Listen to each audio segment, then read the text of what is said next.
Good evening. Tonight we welcome Dr. Robin Catchpole, recently Senior Astronomer at the Royal Observatory Greenwich and currently works at the Institute of Astronomy in Cambridge. He took a BSc at the University College London before being posted to the Royal Observatory at the Cape of Good Hope. He received his doctorate from the University of Cape Town. In 1991, he returned to the Royal Greenwich Observatory, where he worked until it closed in 1998. He has authored and co-authored over 120 research papers and has used telescopes around the world, including the Hubble Space Telescope. His research interests include the composition of stars, exploding stars, and the structure of our galaxy and galaxies with central black holes. So let's give a massive Mixed and Swinton Astronomical Society welcome to Dr. Robin Catchpole. Right, thank you very much. It's a pleasure to be talking to you this evening. It would be nice to be in front of you, but we're getting more and more used to this Zoom. So I've been asked to talk about light and color in the universe. And if you think about it, of course, just about everything we know about the universe is through the medium of light. We can't, unlike other sciences, we can't actually perform experiments on astronomical objects, so we rely on the message that light brings us, and light is the messenger of the universe, and we will see how we interpret that message. So our objective is to understand the nature of our universe through observing the light and applying the laws of physics. And as you will see, of course, we are part of the universe, and it may be that there is some fundamental theory that tells us that we can never completely understand something of which we are a part, in the same way that Gödel found that it was impossible to completely prove all the underlying principles of mathematics. And of course, like all these approximations, we have to say that our experience as astronomers has now gone beyond merely observing light, and we are observing gravity waves and neutrinos. So we have another window on the nature of the universe. So light, of course, is the medium by which artists show us the world, and we understand the world around us through light. And this is a familiar scene. It's in Namibia, and we can judge distances by looking at subtle variations in color as we look at the increasing blueness towards the horizon there. And it's possible to mark the distance of various objects on an image like this. Astronomy, on the other hand, shows us worlds that are strange and yet at the same time familiar. And what could be more familiar than the moon that we see up in the sky? But without its atmosphere, it creates a very much stranger world with no sense of distance. This is the Apollo 17 landing site, and we see various hills around us and beyond the rover there, and of course it's impossible to judge their distance, and so perhaps the relative distances come as something as a surprise when we see them, and we realize how deceptive it might be if one was walking on the surface of the moon to look at some feature, perhaps this ridge on the left here, and think it might just be a few hundred meters away, and yet it's 7 kilometers away.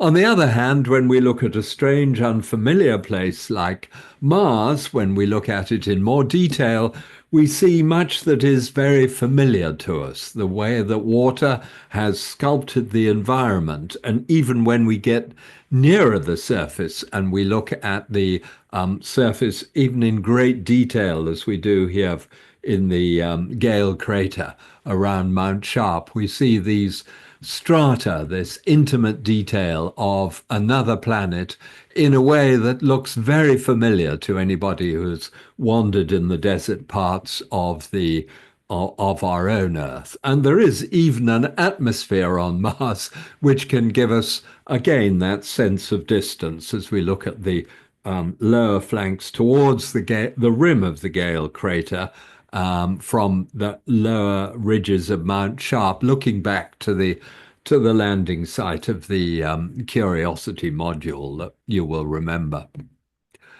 Of course, we're used to the idea of watching the sunset on the Earth, and here we see a sunset in the Namib Desert through the dust of Namibia. And we can similarly look at a sunset on Mars. This is back in 2005 from one of the rover called Spirit, long since given up working. And we see that sort of haziness. We see a distant ridge of mountains about 80 kilometers away.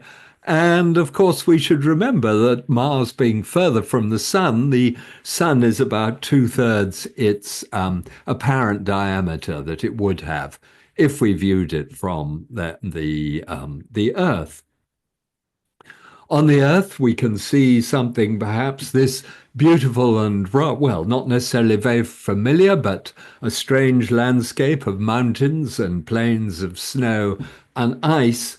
And one of the most amazing things in recent time, although it was it was almost 10 years ago that we had the flyby of Pluto, we see a similar landscape in a way, these 3.5 kilometer high mountains of rock ice and plains and glaciers, not of water ice, but of solid nitrogen.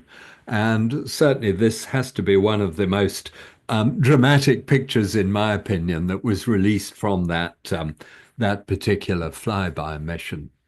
So we're also used, or photographers are used to the idea of backlighting, something that gives very dramatic effects. And of course, backlighting is very familiar to astronomers when we see the moon eclipsing the sun. This is back in 2001 when the moon is backlit by the sun. And even more dramatically in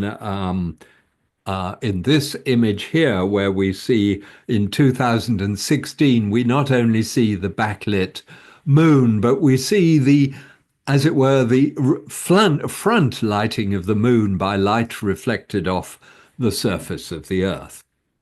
And that I remember the first time I saw that, I thought that was really quite amazing. But with modern digital cameras, it's quite much easier to achieve.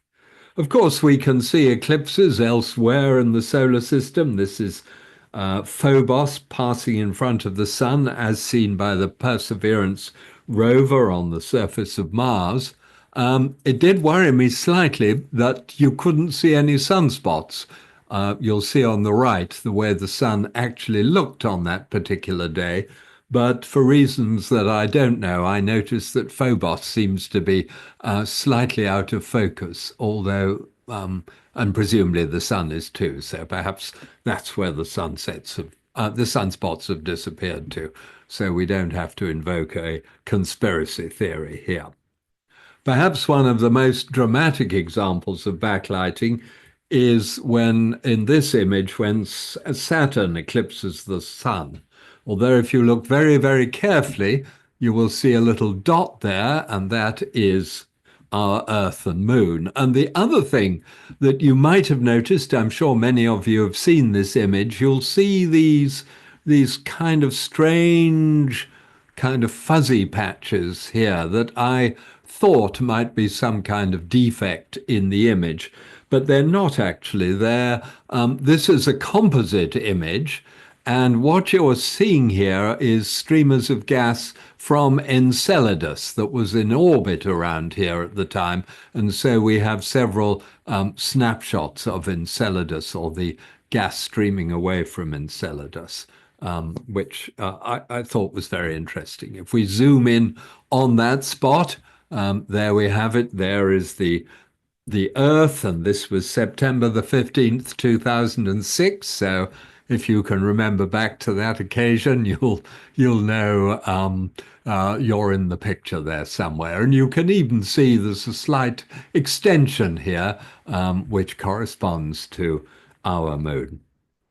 Another dramatic example of backlighting is that of Pluto at the end of the flyby mission, revealing its atmosphere, and we can see some of the stratification in the atmosphere here that we see. And sometimes the moon observes the Earth when it is backlit. And of course, this is a total eclipse of the moon, and the moon is now illuminated by the light that is going tangentially around the edge of the Earth. So you would see a kind of, if you were on the moon and you look back at the Earth, you'd see a kind of sunset lighting all around the rim of the Earth. And depending on the weather conditions on the perimeter, so varies the apparent color of the moon. Now, astronomers, of course, spend most of their time studying the light emitted by other objects, apart from the solar system, of course. And in order to observe the sky, we need a telescope. And it is almost 417 years ago since Hans Lippershey of the Netherlands made a patent application to the government of Zeeland for a certain device by means of which all things at a very great distance can be seen as if they were nearby by looking through glasses. And the device was simply a tube with two lenses, a positive one at one end, negative at the other, and it magnified about 3 times. Sadly, fairly soon after, in October the 2nd, the patent was actually turned down on the grounds that the components that he just stuck together at each end of his tube were too readily available. However, apparently he was paid quite handsomely for several examples. So it was really left till Galileo, 8 months later, when he decided to construct a telescope, and he presented an 8 times magnifying telescope to the Venetian Senate, who immediately doubled his salary and gave him a lifetime tenure at the University of Padua.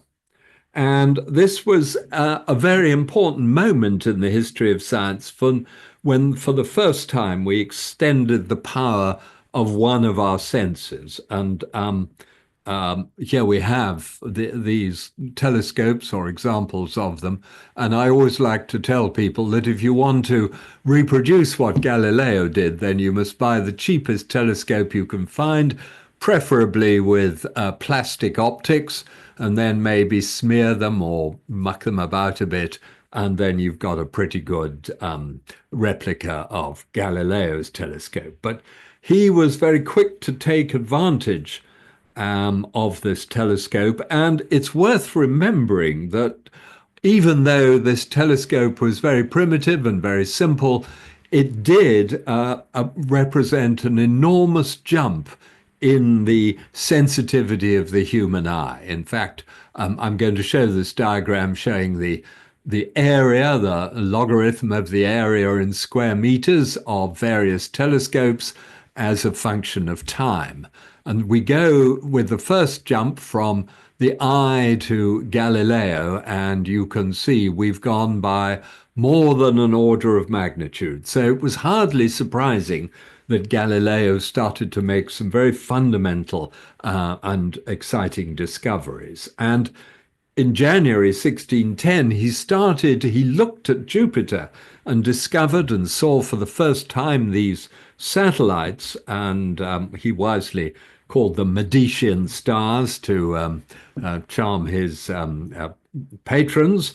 And what, to my mind, was so extraordinary that he realized within a very few days that what he was seeing was he saw the change of position of these moons, of these 4 satellites, and he realized that they were in orbit around Jupiter, and they were going around at different speeds. And what he was looking at was a miniature solar system. And this was an extraordinary development that it came so fast. And so he I mean, he published the book days after he makes the last observations, which must be something of a record in scientific publishing.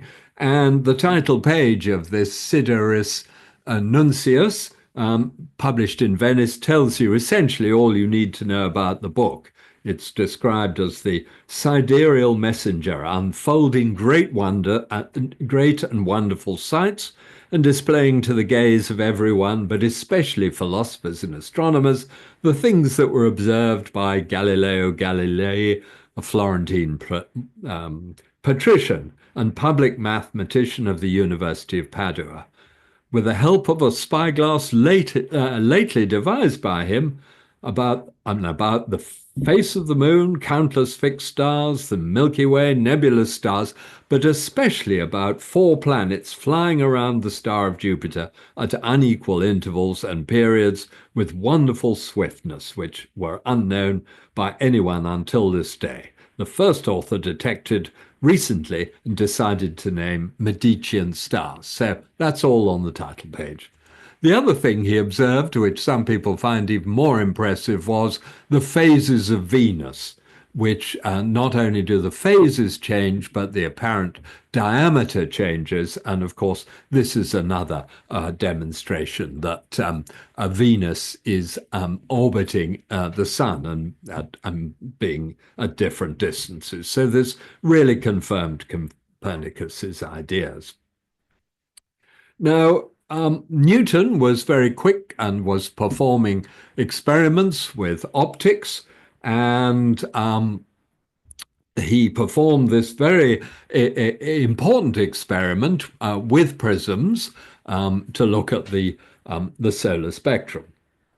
And then just again to quote, and I think it's rather nice to hear the tone of his writing, given that we're used to the more sort of learned tone of modern scientific publications. He says, "To perform my late promise to you, I shall without further ceremony acquaint you that in the beginning of the year 1666, at which time I applied myself to the grinding of optic glasses of other figures than spherical," so he was busy experimenting with lenses, "I procured me a triangular glass prism to try therewith the celebrated phenomena of colours, and in order thereto, having darkened my chamber and made a small hole in my window shuts to let in a convenient quantity of sunlight, I placed my prism at his entrance, that it might thereby be refracted to the opposite wall. It was at first very pleasing divertisement to view the vivid and intense colours produced thereby, but after a while, applying myself to consider them more circumspectly, I became surprised to see them in an oblong form, which according to received laws of refraction should have been circular." Well, he was seeing the dispersion, observing the dispersion of light. And he comes to a conclusion at the end of this paper about the nature of refraction and the fact that different colors were refracted by different amounts, otherwise you wouldn't have seen the spectrum. And when I understood this, I left off my aforesaid glassworks, realized that the way to build a telescope was using reflection. And I think that's an extraordinary how can I say, reflection on Newton's skill and logic as a scientist and mathematician, that he realized that there was no way that he could ever grind lenses that were going to completely compensate for the effects of refraction. So he thought the way to go ahead was to build a reflecting telescope. Of course, he did need a little lens to magnify the image that he was going to look at.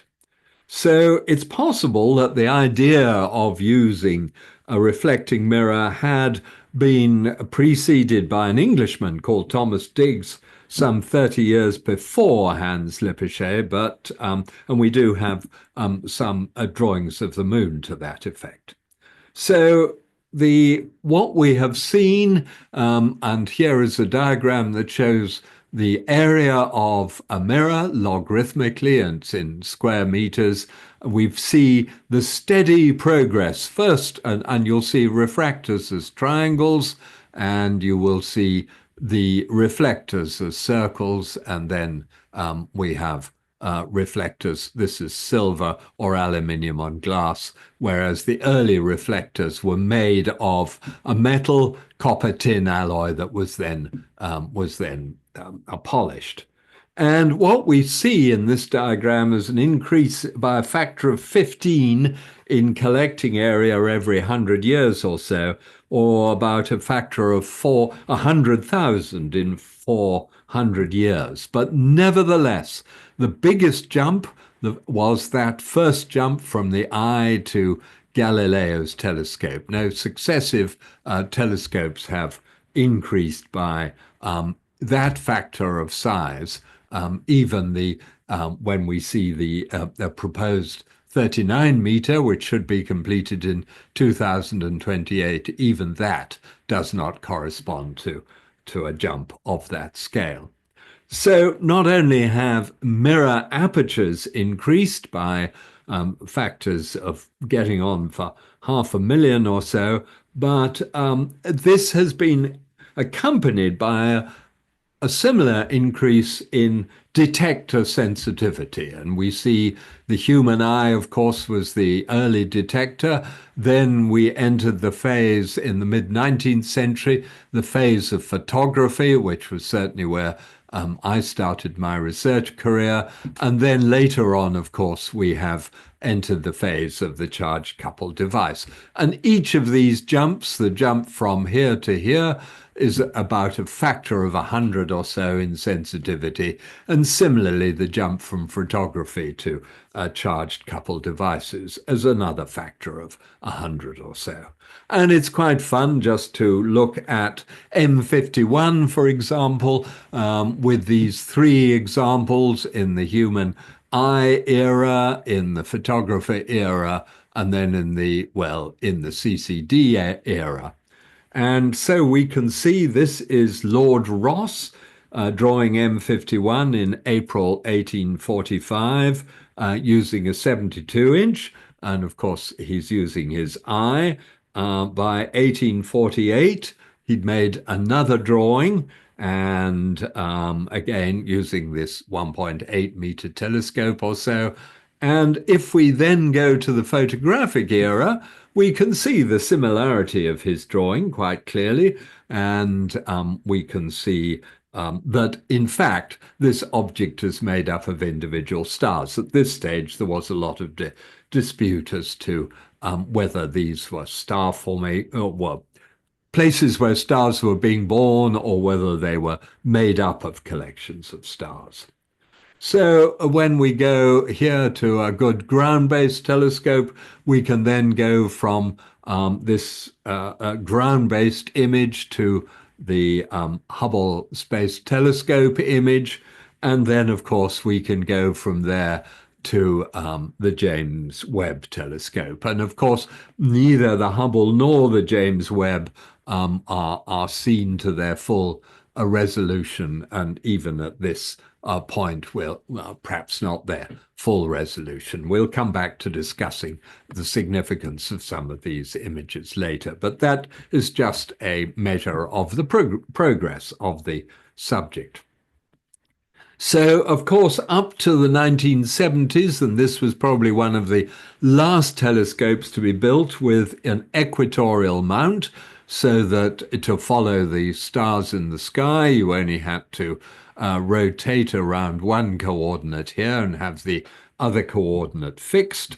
And this is the Anglo-Australian telescope, celebrated its 50th anniversary last September, and it's got a 3.9 meter mirror. Now, in the era of computers, of course, it's very easy to control an alt-azimuth telescope so that it will follow a star around the sky.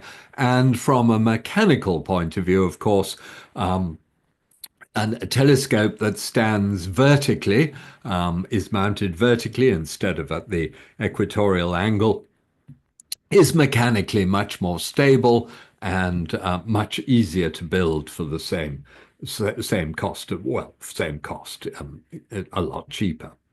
So what does a telescope, what do astronomers actually do? Well, they gather the light. The telescope is a light gathering device.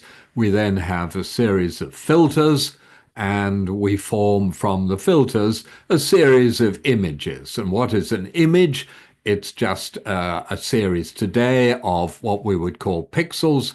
We get counts proportional to the amount of photons that fall on that pixel. And we can select any three of these things, assign them the colors red, green, and blue, and we can produce a pretty picture. And here is an example of a pretty picture of Saturn, essentially in true color. This is the Hubble Space Telescope, taken back in 1994, or we can choose another three images, and this includes some infrared images.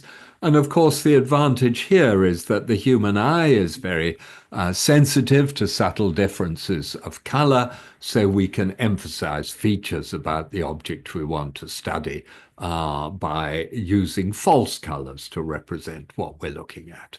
And of course, we're used to the same idea, a visible image with the Hubble Space Telescope of the Orion Nebula, and then including data from the Spitzer infrared telescope, we see that a lot of the dark regions are now bright, where we are seeing the much cooler dust and gas.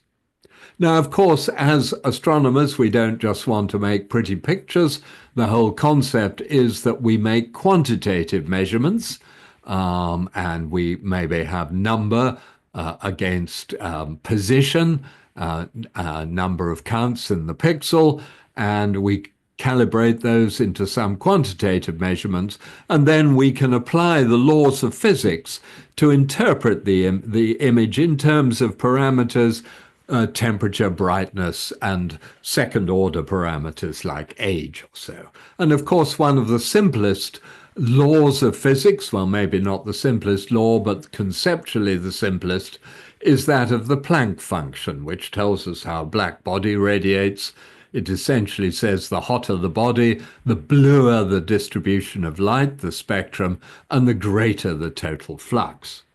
And if we just apply that very simple concept to something like a globular cluster, where we see a variety of not only brightness, but color, and we interpret the color that we see in detail here in terms of color temperature, and then all the stars are at the same distance, so we can plot brightness against color temperature, and this is some kind of index here, and we produce a Hertzsprung-Russell diagram, and I won't be going into that tonight, as you know all about them, but this is one of the most powerful diagrams for the interpretation of the properties of stars. And it is rather unexpected, perhaps, that a star can be quantified by just two numbers, its absolute brightness and its temperature, and then it falls uniquely on a diagram like this. Of course, there are other details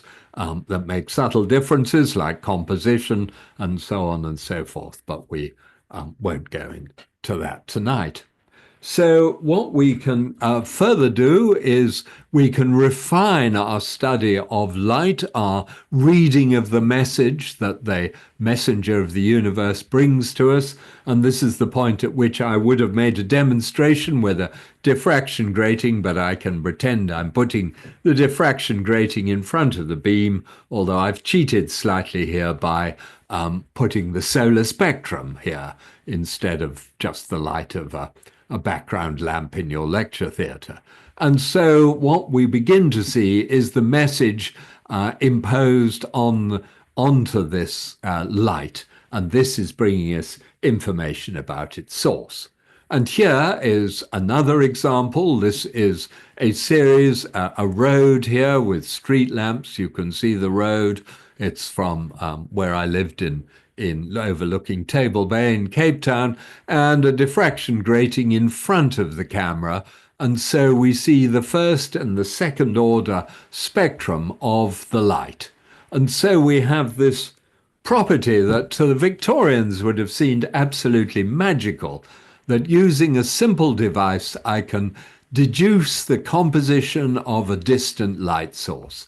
Because, of course, this series of bright emission lines, which is shown here in the second and then the third order, is the unique signature of the element mercury. And if you look carefully here, you'll see a street lamp, and then over here, a little green and a yellow, a blob here. These are the two sodium lines, and another green line of sodium. And up the opposite side, you'll see the first order spectrum in the other direction. And here are some black body sources that reflect the sensitivity of the dyes. This is an old photograph, so it's not a CCD image. And so you can easily comprehend that with this, I don't know, couple of pounds worth of transmission diffraction grating, I can deduce the composition of a light source. And if I measured these ratios, I could work out the temperature of the light source. If we can do that with street lights, then with a million pound spectrograph on a, I don't know, tens of million pound telescope, I can study the farthest reaches of the universe. You can also have fun. This is an example of, as we saw in the opening slide, of using the same technique with a firework display. And perhaps the most conspicuous thing here, you'll see an image of this feature here and here. This is the firework imaged in the light of the sodium D line. So that is sodium light. Of course, when we look around start to look around the galaxy, then we see a typical emission line signature from the Orion Nebula. And you can see the various emission lines, hydrogen and oxygen, and more hydrogen here. When we look at stars, of course, we see that absorption line spectrum. And what is one of the great discoveries at the beginning of the century, when we understood about the origins of this radiation, and we had the Sahar equation and the Boltzmann equation, the one of us telling us about the ionization of gases and the other the excitation.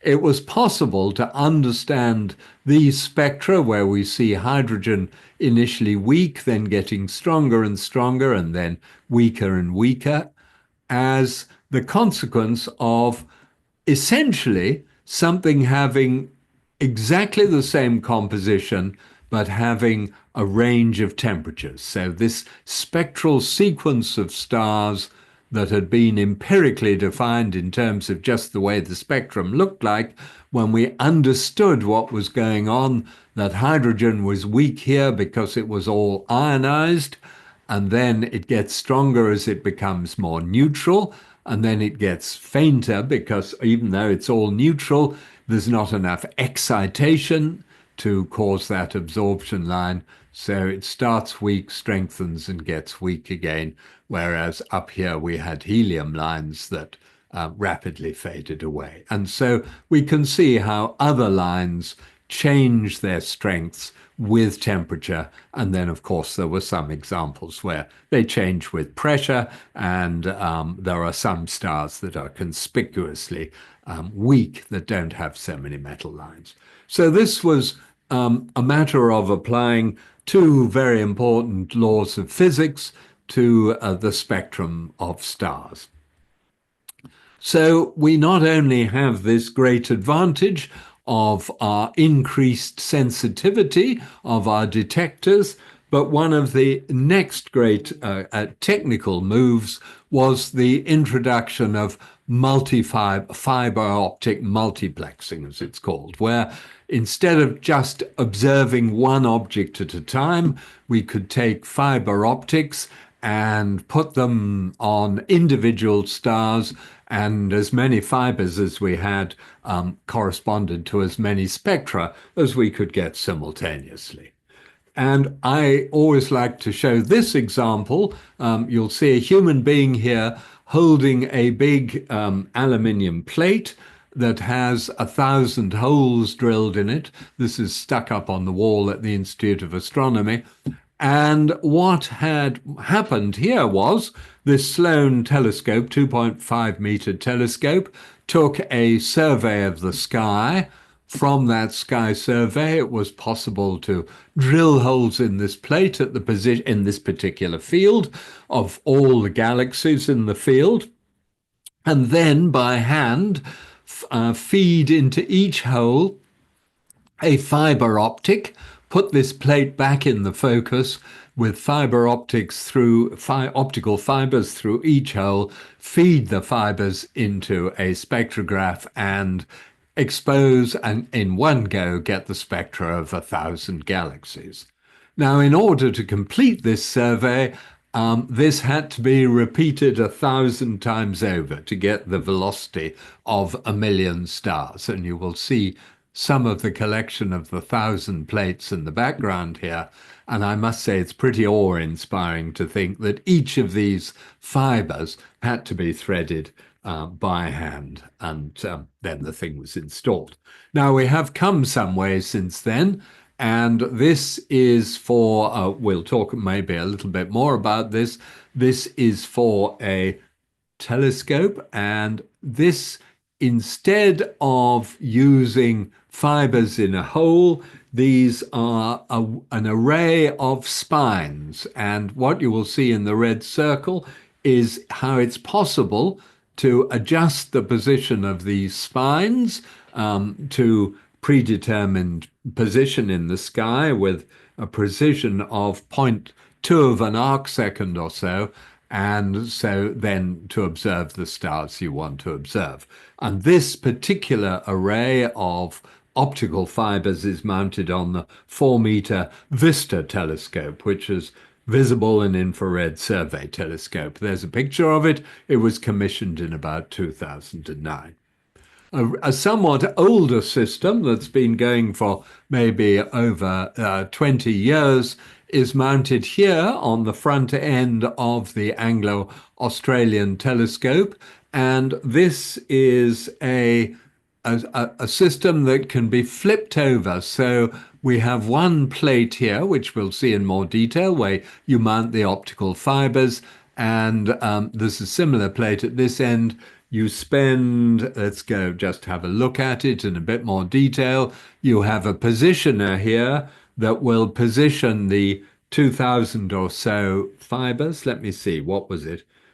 Yeah, I think 2,000 or so fibers. And then there it is in a bit more detail. 2,005, no, sorry, it's 400 fibers on this plate here. It has a little pickup thing, a little magnetic, can we see it here? You see, yes, a little optical fiber going to a little steel button with a microprism. There they are on the plate here, and they're put down and they magnetically stick to the plate. So each fiber can be placed at the location of a galaxy, and then the whole plate takes about 55 minutes to install it. The whole plate is then flipped around, so on this tumbler, as it's called, and then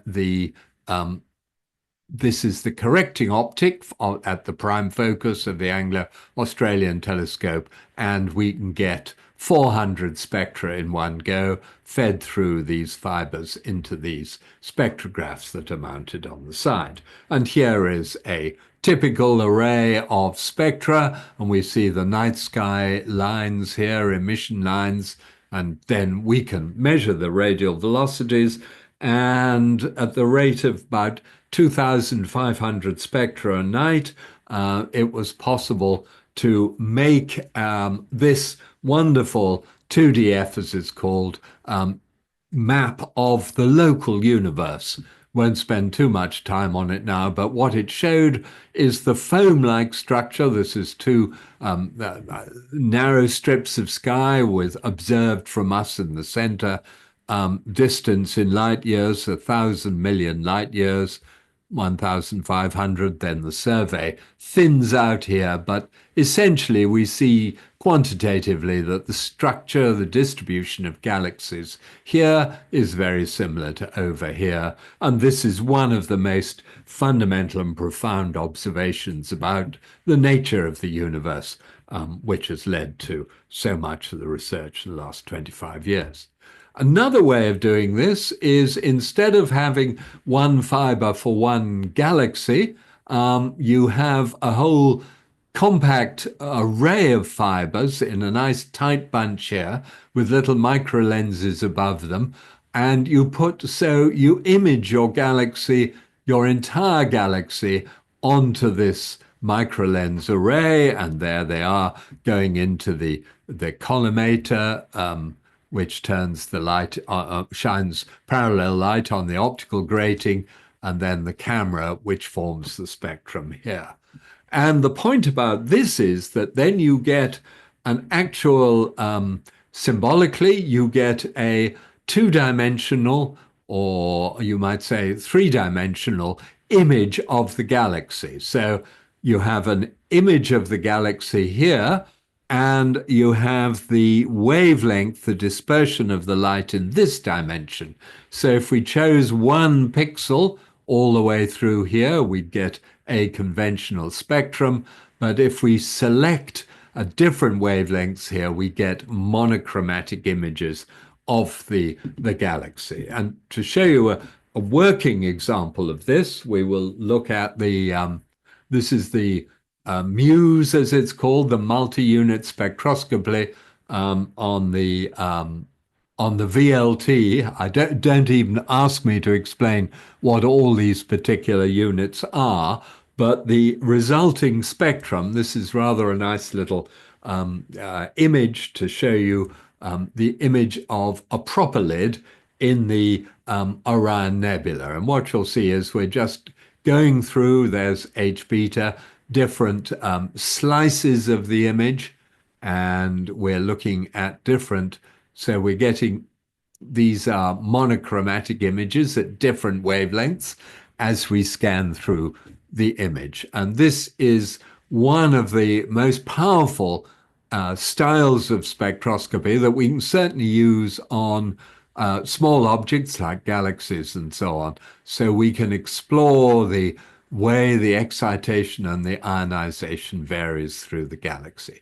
So there we have a series of monochromatic images, different wavelengths, and we can stack them all together and end up with this pretty picture. And one of the things, we had a lecture by this person, I hope this is part of the images, it's obscured for me, but oopsie, now what have I done? Done something really stupid. I thought I was, hang on, I just got to get back.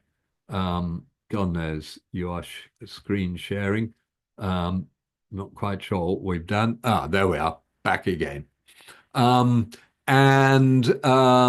make the point that with the VLT and its atmospheric correcting system, they get a resolved image of one of these propylids. This is a planetary system that is forming inside the Orion Nebula, and the resolution, thanks to the active and adaptive optics, is higher than that obtained of the similar object with the Hubble Space Telescope. Okay, let's continue our exploration of the science and technology and of the techniques we have to go to the near-infrared spectrograph on the James Webb Telescope. And this uses this, like all the instruments here, is a multi-purpose instrument that allows one both to do direct imaging at these wavelengths as well as obtain spectra. We won't try and deconstruct all this, but what we will do is look at this microshutter. This is another way of looking at a two-dimensional star field and obtaining spectra from that field. You'll see 250,000 microshutters is what it says here. So what this is is we have 4 of these arrays mounted in here. There's one of the arrays. Here we see the array in more detail, and you can see what it is. It's like a whole series of little boxes with a window that can be opened and closed here. So the idea is that you point this object to the field you want to observe, and you decide where the stars are in the field that you want to observe, and then you can use a magnet to open all the little shutters, and then the ones that you want to stay open, you apply electrostatic charge to keep the shutter open, and then you swipe the magnet across again to close all the others. And this has the advantage that we can then select out of a rich field of stars a number of stars and select them judiciously so that the spectra that we get don't overlap each other. And these are, do I have the dimensions here? So the spectra won't overlap. And here we've used about 235 of these sub-arc second little shutters to enable us to explore a rich field. So astronomers, of course, if they want to study the universe, want to study it over as wide a range of wavelengths as possible, and broadly speaking, of course, stars emit most of their radiation in the visible spectrum, which is why we've developed eyes that are sensitive to this range of ultraviolet of light, electromagnetic radiation. But if we want to see the hotter objects, then we tend to need to go to shorter wavelengths. And here we have the black body at X-ray. Here we have a black body of 100 million degrees or so, ultraviolet 10,000. If we want to look at cool objects, then we go to the microwave, infrared, and radio, and we look at typically the colder objects in the universe. This is not completely true because redshift, of course, comes into the story. But as I say, broadly speaking, if we want to understand, say, the nature of a galaxy and all the components of it, then we want to study that object in this widest possible range. And of course, here we see the sun in visible light with sunspots, limb darkening. If we want to now move into the UV, then we will see, here we have in the ultraviolet light, we're seeing gas now, not at a temperature of 6,000 degrees, but between 60 and 80,000 degrees. And we see phenomena above the surface of the sun. If we go now into X-rays, of course, we have to change the technique that we use to observe because X-rays can only be focused by grazing incidence reflections. And that's how the Chandra telescope, these concentric cylinders of highly of glass, I think it was aluminized glass, 2 concentricities to form a focused image. And then when we study the sun in X-ray light, then we see gas at temperatures of 1,000,000 degrees, at which temperature the surface of the sun, of course, looks black because at 6,000 degrees, there's essentially no photons emitted in X-ray light. So different wavelengths, different aspects of the sun. If we look around the universe, then we also see quite different aspects of things at different wavelengths. This is an optical image of a cluster of galaxies in Abell 2029, as it's called, with the massive giant elliptical at the center here, and all these other galaxies are part of that cluster. But if we look at it in X-ray light, then we see a bright source in the center, which is the active black hole. But we see this huge halo of gas at temperatures between 10 and 100 million degrees Kelvin. So we see quite a different aspect of this cluster. So we see it in the in optical light, in X-ray light, and this gas, because it is at such a high temperature, of course, the individual atoms move at high velocities, so we need quite a bit of mass to retain this gas in this cluster, and this is one of the lines of evidence for the existence of dark matter.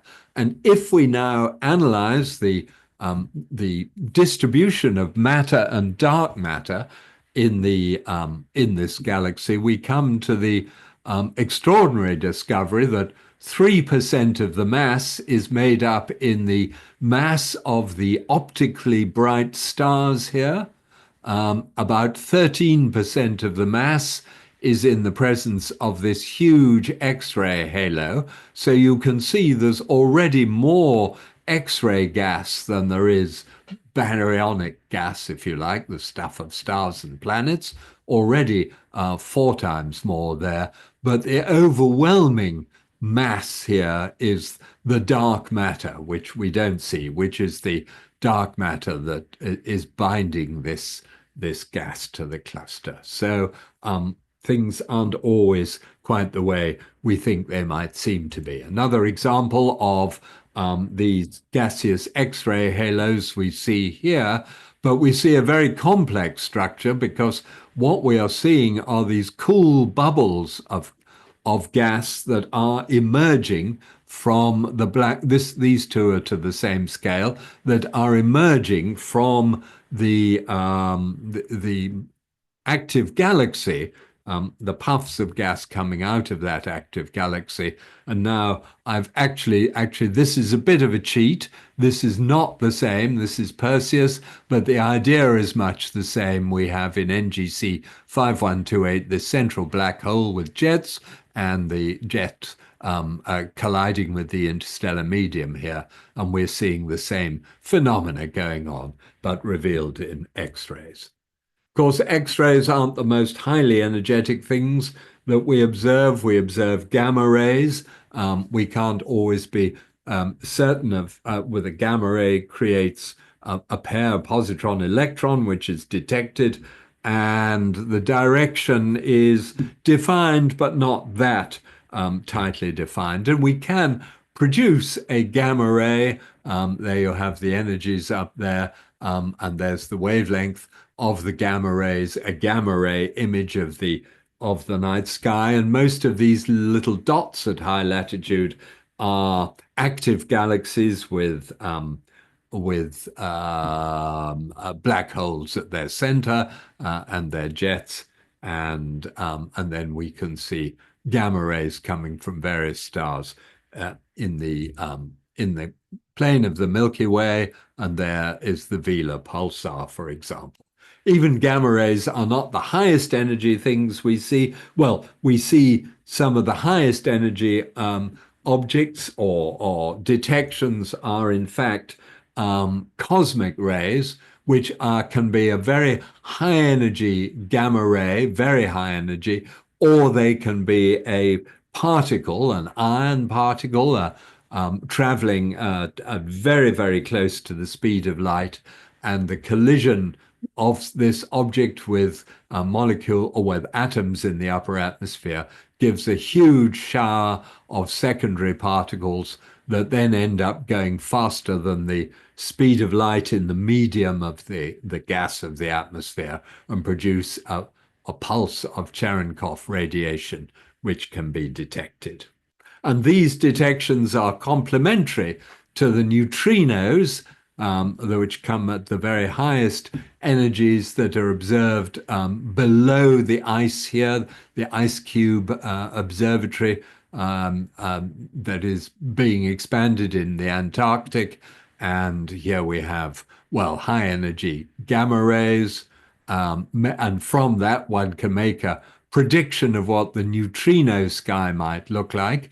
And then we have this expectation from the predictions, and then we are at the point where we are observing individual neutrinos and getting some idea of looking at the universe, or at least the galaxy and perhaps beyond the galaxy, at the very, very highest energies.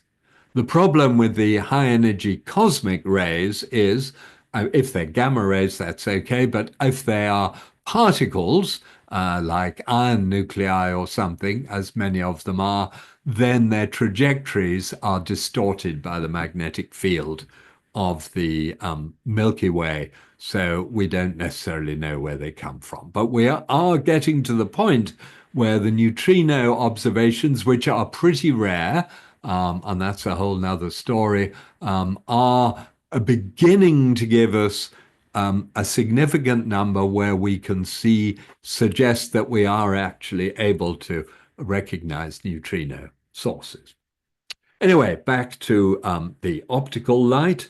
And here, by way of example, instead of a star, we will look at this image of the night sky, entire night sky of both hemispheres of our Milky Way galaxy.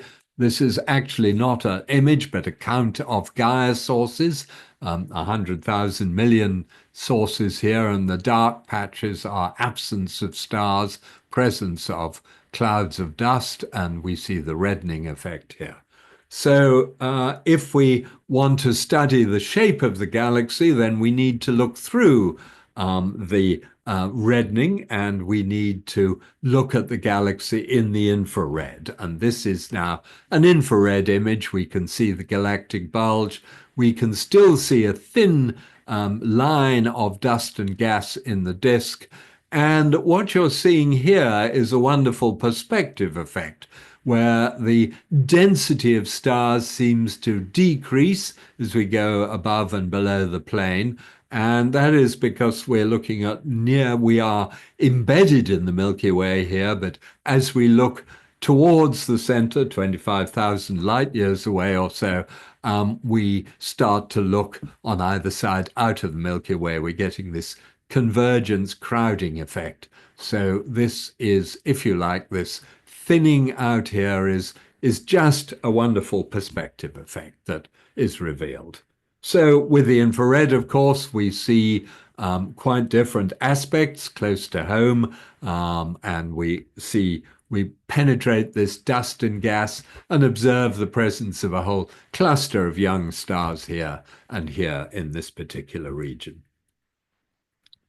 This is M74 in visible light, and don't worry, I will bring this to a timely close when my hour is up.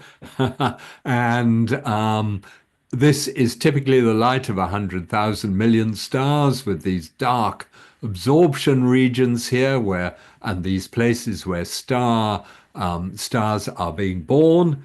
And we can now just watch those darker areas here as I make the transition from the optical, which is sensitive to stars, through to the infrared, which is sensitive to the cold gas. The gas is now shown as being luminous.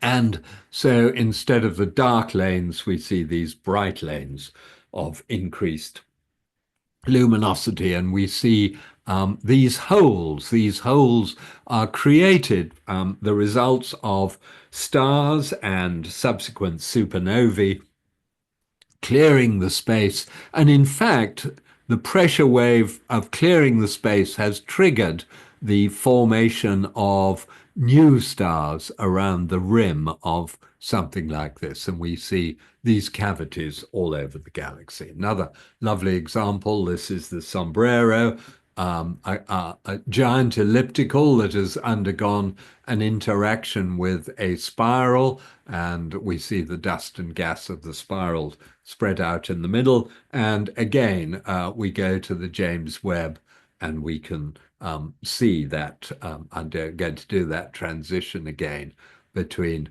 now the gas appears luminous and the stars have essentially disappeared. And there it is. And you can see some background galaxies popping up in this image here, and maybe the faint haze of stars.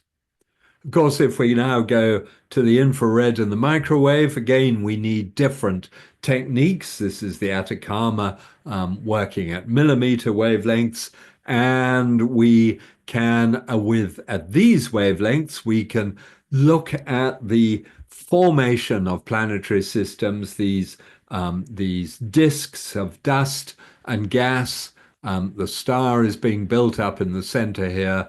The material is collapsing towards the disk, conserving the angular momentum, and we believe that these empty patches here correspond to the presence of planets in the state of formation.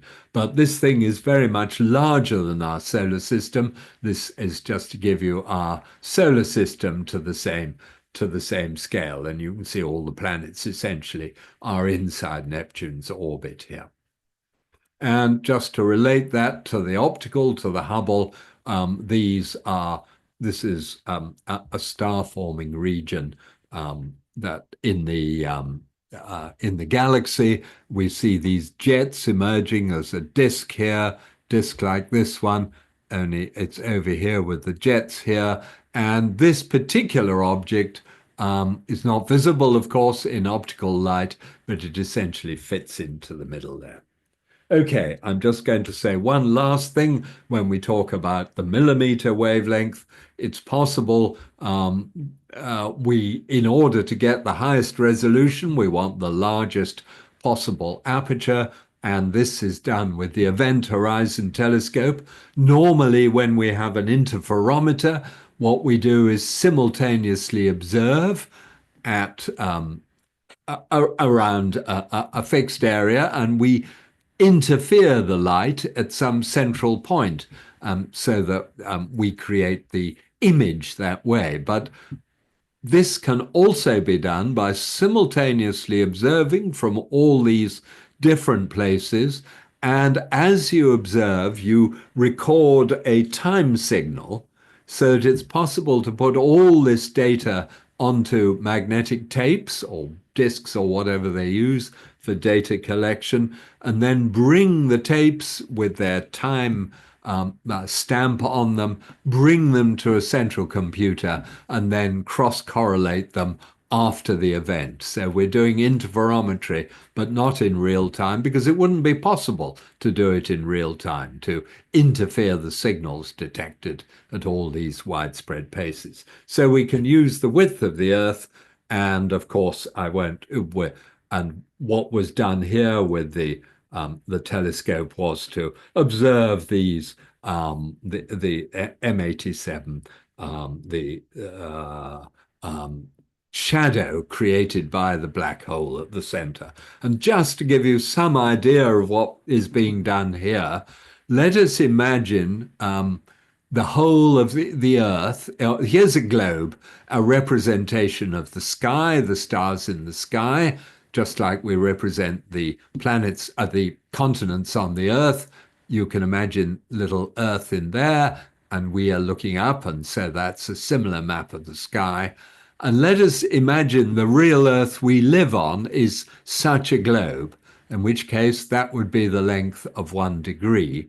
Well, on the scale of our 42 micro arc seconds, using the whole Earth as our globe like this, then on the whole Earth, this would be the size, angular size of the image. Here's a millimeter scale here, and here are some pinheads. So that does give you some idea of what 42 micro arc seconds is like. It's pretty damn small. It's only about 1.3 millimeters across or so, and that is the image. And of course, the black hole itself is not seen. The black hole event horizon is about 1/5 of the diameter of the shadow cast by the black hole. The black hole distorts the way light is transmitted around it. So it's not actually an image of a black hole, it's a shadow produced by a black hole. And the light here comes from behind the black hole and in front of the black hole. Okay, I see my hour is up, so I will stop talking here and hand back to you guys. So I will just stop sharing, and there we are. Hopefully you heard all that, and if somebody wants to speak to me, I think they can. Yeah, thank you very much for this evening's talk, Robin. Very enjoyable. I'm sure we're going to have some questions. So if people, as Paul would normally say, bribe him or me this week with £20 notes and the like, we'll take your questions. So anything in the room here? Anything online, or have we just absolutely been affected by the talk? Did we understand it? Oh, I'm sure you did. Yeah. Should be something for everybody.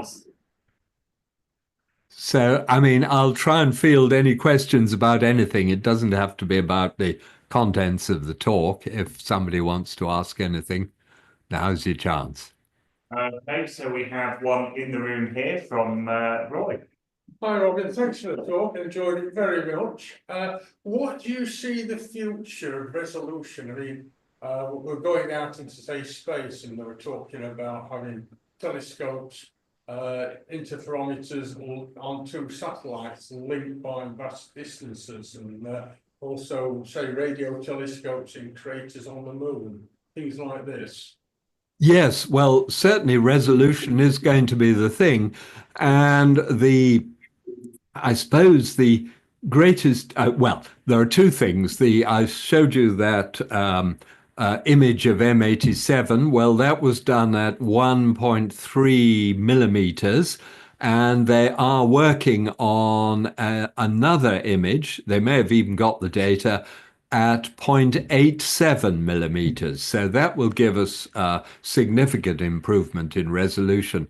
Otherwise, the great pressure for improved resolution is to try and observe, to get spectra of some of the exoplanets. At the moment, we can study exoplanets that have extended atmospheres by getting a spectrum with the James Webb of the light transmitted through the atmosphere, through the rim of the atmosphere. But what we really like to do is to get direct spectra of the planets, and there certainly will be the plan to fly interferometers, optical interferometers in space that will have kilometer-long baselines that'll give us resolution to do that. 39-meter extra large telescope, of course, that is hoping to achieve much higher resolution, but of course the rest of the talk, which would have gone on for another half hour or so, would have been about telescopes and active and adaptive optics, and so we just hope that's going to work. Yeah. Thank you. And the other way, yeah, sorry. Yeah, carry on. No, go on, Robert. No, please continue with what you were just about to say. Oh, well, I was going to say the other place where we're going to see improved resolution is in the detection of gravitational waves. We also hope to launch, I forget it's not LIGO, it's LISA, I think, is a pathfinder for putting essentially interferometers into space that will be able to detect at much a higher sensitivity gravitational waves. And so that's the other place, if you like, where resolution is going to be pushed. Though there is also an improved ground-based that's going to do a similar thing. So yeah, resolution is really what is the name of the game. Keep it like it. So, and what is your view as to the most important part of the spectrum to get improved resolution? Is it the optical area? Is it at the extremes? Which is the most useful place that you get to have increased resolution? Well, that's an extremely difficult question to answer, and I suspect if I was to go and poll my colleagues at the Institute of Astronomy, they would all say that the region they work in is the most important. And I know Andy Fabian, who's an X-ray astronomer, would be very strong in saying we must observe in the X-ray. I think the exciting current thing is that the James Webb, of course, works in the infrared. And so it has two major spheres of activity.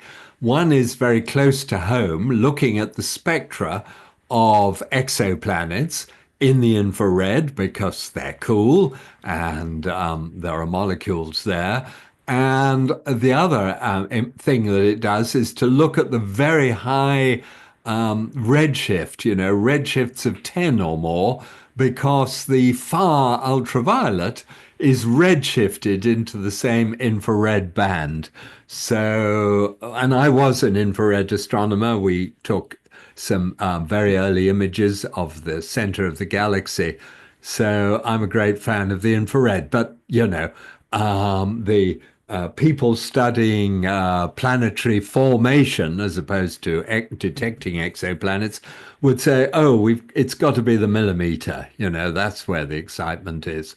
So what I think NASA was trying to do was to have a series of major observatories that worked in the ultraviolet, the X-ray, visible light, infrared light. So yes, I wouldn't say that there's a flavor of the month or the next big push should be. I think my colleagues would say next big push should be a new X-ray telescope, but there you are.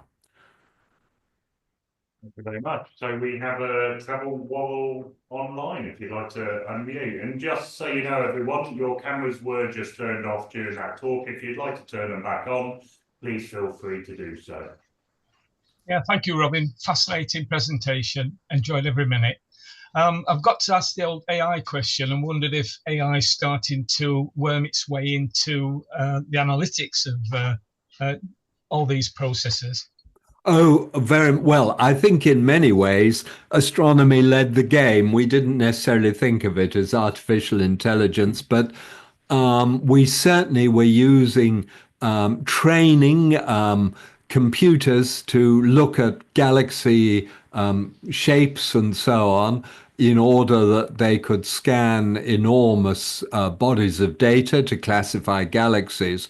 And this goes back 20 years, and we have a group at the Institute of Astronomy, I mean, quite a few people doing this sort of thing, but also for a similar 20 years or so, we've been working with medical people because scanning, looking at cancer cells and analyzing cells on slides is very similar to analyzing the shapes of galaxies on survey plates. So yes, that sort of thing has been going on for quite a long time. I mean, of course, we worry now about, well, these massive language programs like ChatGPT, whether they're going to be able to solve the undergraduates, tripos questions and write essays and apply for jobs and referee papers. So we're kind of concerned about that. But yeah, certainly astronomy has been big data and training systems to examine databases is something that we've been doing for some time. Yeah. So it doesn't always get it right. My little wallpaper at the back is a result of me asking one of them to provide me a fish and chip shop on a mountain with a telescope. Ah. See where it stuck the chips. In not the objective. I thought that was a joke and about, it's probably reading the minds of you guys up north there and your sense of humor, putting the fish and chips in the telescope. I've seen that, yes. Oh, so that was, yeah, no, well, it can do some pretty dumb things. I think that one was Microsoft's free AI image generator. Ah, yes. I've been on the Chinese one as well. That's fascinating. That it's very responsive and will write code at the drop of a hat for a little Raspberry Pi. Yes, Without yes. any effort, and it's good code as well. It's very little to debug. And going on from that, I mean, if you're not quite happy with it, you can sort of talk to it as you would talk to another human and say, it's not quite right. I'd like you to do this for me, and out it Yes. churns. It's really ramping up, I think, now. Well, I asked it to write a script for something I wanted to do on my Apple. I knew nothing about Apple scripts except that I knew they ought to exist, and it came up with the script, and it didn't take me long to get it to work. And the reason it didn't work straight away was that I hadn't quite defined the problem I wanted solved accurately enough. And when I exactly specified it, then it got it exactly right. And it is impressive. Amazing. Yeah. Thank you. Yeah, Thank you. I'll mention a couple of things, not to take the topic too off piste, just sort of in our free talk area about some of the nuances and some of the research we've done on AI and some of the different weirdness. But I'll leave that until sort of a little bit later on. So Gary, please feel free to unmute and ask your question and turn your camera on if you feel like it. Yeah, I've tried to Hi, turn Gary. saying that the camera won't turn on. It says that the host has blocked it. Oh, Yeah, we should be okay now then. Yeah. hi. Yes, I can see you, Gary. Far away. Thank you, Robin. Great talk. Brilliant. When you mentioned about measuring gravitational waves, I Yes. saw something about turning them into audio files. And I know tonight's been about colour and about visible spectra and so forth. But have you any dealings with that? And is there any future in measuring things in that way? Well, people talk about sonification, that's the word, and as a tool for getting deeper understanding of a phenomena. Now, I have not yet come across, I've heard various examples of sonification, the sun. I'm sure you've heard these things too. And we have a member of staff, a researcher at the Institute who is blind, and I know she's very keen on working on sonification, I think to give people who are blind an insight into how things work, rather than to reveal new science. And so I've not come across any applications where I think would understand something I didn't understand before. I've often talked to her about the sonification of spectra, because they are just a series of frequencies. I know the problem with the sun has many, many harmonics. And what they tend to do is to play the lowest 5-minute oscillation, and you hear this buzz that comes on and off because they speed it up. But if you play more than a few harmonics, to our ear, it just turns into white noise. But if you see the analysis, you can see there are clear patterns in frequency space. So, yeah, it's a lovely idea, and it must have some outreach potential. But I think one has to be very careful. If you don't explain it very carefully, people can get completely the wrong end of the stick.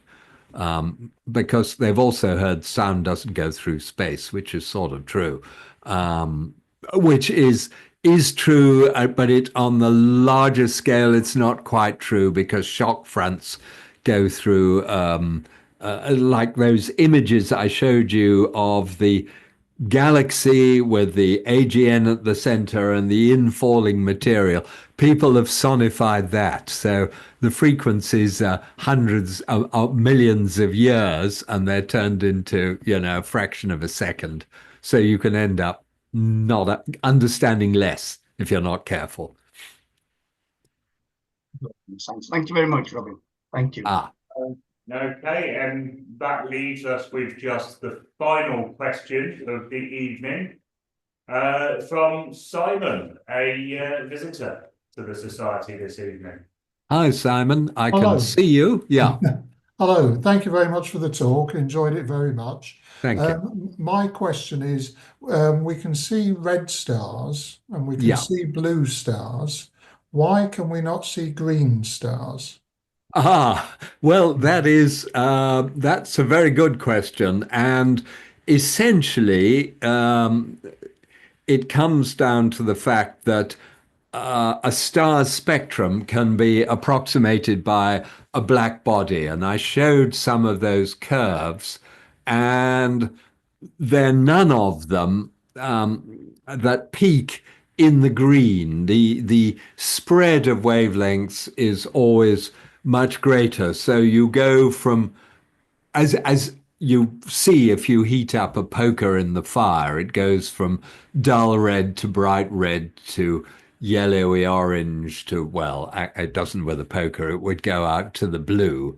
So to see a green star, you would need just a very narrow range of wavelengths. Now, there are some green emission lines, and so the color green is often used combined with other colors to represent the color of a star. The forbidden oxygen is a green line. Magnesium is in the green part of the spectrum. But yeah, you don't see green stars because you can't make a green black body. And that's the way the light is just spread out through too wide a range of wavelength. I don't know if that makes sense. Yes, it does. Yeah. Thank you Yeah. very much for that. Thank you.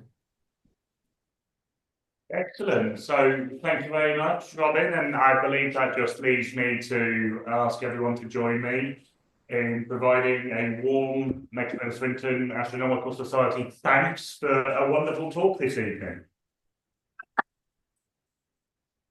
Thank you very much. Yeah, it's been a pleasure. I've really enjoyed it. Thank you.